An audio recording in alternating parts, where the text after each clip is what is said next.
भारत के इतिहास में ना कुछ नाम ऐसे हैं जो शौर्य और बलिदान का दूसरा नाम बन चुके हैं।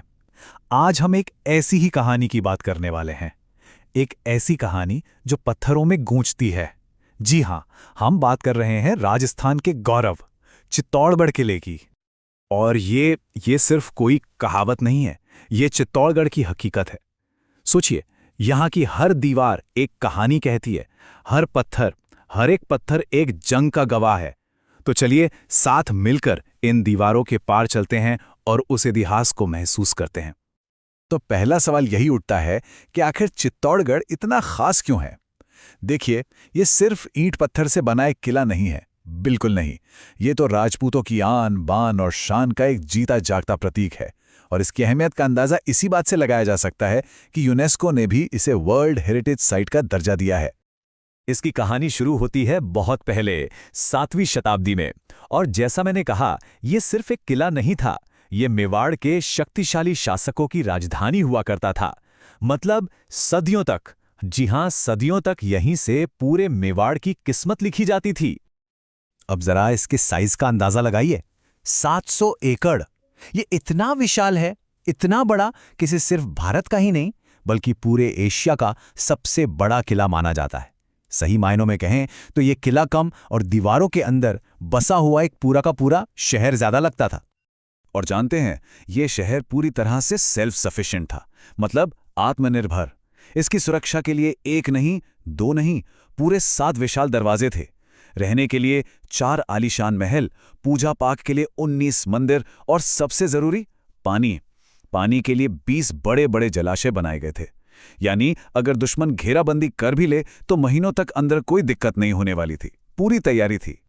और तैयारी काम भी आई, सामना किया भी गया और डटकर किया गया। देखिए, चित्तौड़गढ़ का इतिहास सिर्फ बहादुरी की दास्तान नहीं है, यह स्वाभिमान की कहानी है। इस किले ने इतिहास के सबसे भयानक, सबसे क्रूर हमले झेले, लेकिन ये कभी झुका नहीं। यहां एक बात समझनी बहुत जरूरी है। ये जो लड़ाइयां हुईं, ये किसी धर्म के लिए नहीं थीं। ये लड़ाई थी अपनी मातृभूमि के लिए, अपने स्वाभिमान और अपनी आज़ादी के लिए। राजपूतों के लिए गुलामी तो कोई ऑप्शन था ही नहीं। उनके सामने सिर्फ 2 ही रास्ते थे, या तो जीत या फिर बलिदान। और इतिहास गवाह है कि इस किले ने 3 सबसे विनाशकारी घेराबंदियां झेलीं। पहली 1303 में अलाउद्दीन खिलजी की, दूसरी 1535 में गुजरात के बहादुर शाह की और तीसरी 1568 में मुगल बादशाह अकबर की। हर एक आक्रमण अपने पीछे दर्द और बलिदान की एक ऐसी कहानी छोड़ गया जिसे आज भी भुलाया नहीं जा सकता। लेकिन युद्ध के उस शोर के अलावा ये दीवारें कुछ और कहानियां भी सुनाती हैं। ये कहानियां हैं प्रेम की, त्याग की और उस बलिदान की जिसे आज भी वहां की हवाओं में महसूस किया जा सकता है। जब राजपूत योद्धा केसरिया बाना पहनकर अपनी आखिरी लड़ाई के लिए निकल पड़ते थे तो किले के अंदर एक अभूतपूर्व बलिदान होता था, जौहर। राजपूत महिलाएं दुश्मनों के हाथों में पड़कर अपमानित होने के बजाय जलती हुई आग को गले लगाकर अपने सम्मान की रक्षा करती थीं। ये हार नहीं थी, ये तो आक्रमणकारियों की जीत को अधूरा छोड़ने का एक तरीका था। किले के अंदर चलें तो सबसे पुरानी इमारतों में से एक है राणा कुंभा महल। ये कोई आम महल नहीं है, ये वही जगह है जहां महाराणा उदय सिंह का जन्म हुआ था। और तो और कृष्ण भक्त मीराबाई भी यहीं रहा करती थीं। कहा जाता है कि इसी महल से रानी पद्मिनी के जौहर की दर्दनाक कहानी भी जुड़ी हुई है। और फिर आता है वो खूबसूरत महल जो पानी के बीचों बीच बना है, पद्मिनी पैलेस। जैसा कि नाम से ही जाहिर है, ये रानी पद्मिनी का निवास था।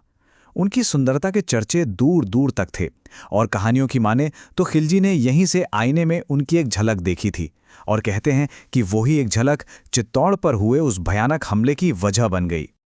अब किले में 2 ऐसी मीनारें हैं जो दूर से ही आसमान को छूती हुई नजर आती हैं और ये 2 मीनारें चित्तौड़गढ़ की दोहरी पहचान दिखाती हैं। एक तरफ है विजय और दूसरी तरफ है आस्था। तो चलिए इन 2 मीनारों की 2 अलग अलग कहानियों को समझते हैं। एक तरफ है 122 फीट ऊंचा विजय स्तंभ। जैसा कि नाम से ही पता चलता है, ये जीत का प्रतीक है। इसे महाराणा कुंभा ने मालवा के सुल्तान पर अपनी जीत की याद में बनवाया था। और फिर दूसरी तरफ है कीर्ति स्तंभ। ये युद्ध के लिए नहीं बल्कि आस्था और शांति के लिए खड़ा है।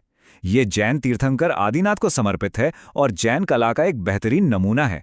तो एक तरफ जीत का जश्न तो दूसरी तरफ आस्था का सुकून। तो इतनी सारी कहानियों के बाद आखिर में ये सवाल तो उठता ही है कि आज के ज़माने में चित्तौड़गढ़ का क्या महत्व है। इसका जवाब है कि ये सिर्फ एक किला नहीं, ये एक अमर विरासत है। चित्तौड़गढ़ हमें एक ऐसा सबक सिखाता है जो कभी पुराना नहीं हो सकता। वो सबक ये है कि सम्मान से बढ़कर कुछ भी नहीं, और अपने स्वाभिमान के लिए, अपनी आन के लिए सब कुछ कुर्बान किया जा सकता है। ये जो त्याग और वीरता की भावना है ना, ये आज भी हमें प्रेरणा देती है। तो अगली बार जब भी चित्तौड़गढ़ का नाम सुने तो उसे सिर्फ एक टूरिस्ट स्पॉट मत समझिएगा। जैसा कहा जाता है, ये सिर्फ देखने की जगह नहीं, ये महसूस करने की विरासत है। एक ऐसी विरासत जो हमें बार बार याद दिलाती है कि स्वाभिमान और सम्मान के लिए हमारे पुरखों ने कितनी बड़ी कीमत चुकाई थी।